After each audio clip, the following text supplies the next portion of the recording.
Okay, thank you both. We have a few minutes for questions, and luckily you finished a little bit earlier, so we have a little bit more time than with other speakers. So to set up the ground, I wanted to ask you how far you guys think we are in these technologies, because it seems like we barely understand what's going on. It's like a machine that we cannot really touch or even look at from the inside. So are you hopeful that we're going to get into a real path of disruption in these kind of technologies? As Balder said, there's still a lot of challenges ahead, certainly, I think, in terms of individual differences. So, just the fact that everyone's brain is different. A lot of the stimuli that you use is very idiosyncratic to the subject, how they react and stuff. So it's getting there, but what's one sort of real advantage is the cost of these things is coming down massively at the moment, and that's a real advantage in terms of really pushing forward the methods that you can use with them. So not only TES, but there's another popular method called MEG. The cost of that is also plummeting at the moment, so hopefully that will allow a lot more people to adopt it and really sort of push forward the technology. Yeah, I think one of the biggest challenges for neuroscience in general, you might object here, but is the difference between the brain in a lab and the brain in the real world. So what we know about the brain is mainly from a lab context.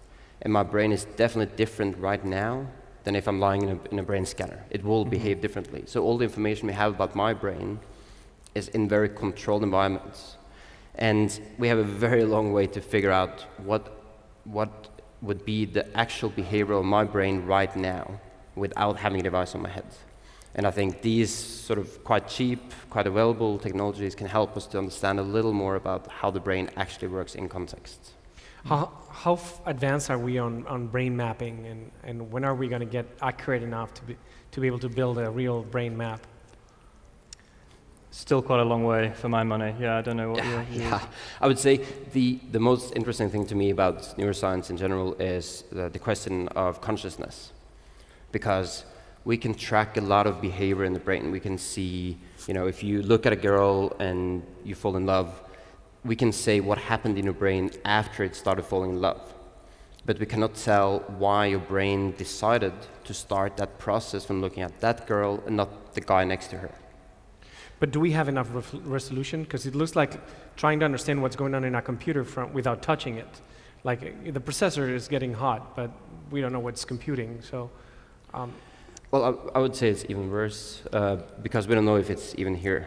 Right now it seems that our guts are actually physically interlinked with the brain in ways that we have no way of understanding yet. So we might actually be looking in the wrong place. Just to come in with a point on the resolution point. So a lot of sort of neuroscience methods that we use to investigate the brain have their pros and cons. So for example, one that I use a lot is fMRI, and often the criticism leveled at that is like it's got very poor temporal resolution. So if you want to understand when a process is occurring, it's very difficult to do that with fMRI. But again, the sort of resolution, the temporal resolution of that is slowly getting a little bit better. But also what's sort of helping is that now people are using combinations of methods. So now, for example, you can potentially use EEG, which is very good for looking at temporal resolution, in conjunction with fMRI. And then potentially you can also combine it with computational modeling as well. So I think in order to build up this really sort of complex picture of what the brain's doing and the resolution with which it's doing it, sort of having technologies that allows us to use these different methods sort of at once and combine them is going to really, really help. What do you think is going to be the design? So what is the brain-computer interface going to look like? Are we going to swallow it? Are we going to drill it in our brain? Are we going to have a helmet like that? Well, I think that the sort of cultural change we need before people are willing to have an implant in their brain, which is not necessary. So of course, if you have a disease and you need it, but for me, implanting this technology just to increase my abilities at work, I would never have an implant for that. And I think that's a quite sort of cultural barrier we have to get past. But I think the work we see now from Neurolace is an interesting approach to say, instead of building it into the brain, you put it under the skull on the outside of the brain. So at least you cut through some of the big barriers we are working with, which is in between the brain and what we can actually touch. Yeah. Scary. Any questions in the audience? Okay, time's up. So we're gonna dismiss you guys. Okay. Thank you so much for. There was one over there. Oh, there's one. Yeah, we have time for one. Super simple. What does creativity mean to you, actually? Simple. Yeah. Okay. Yeah.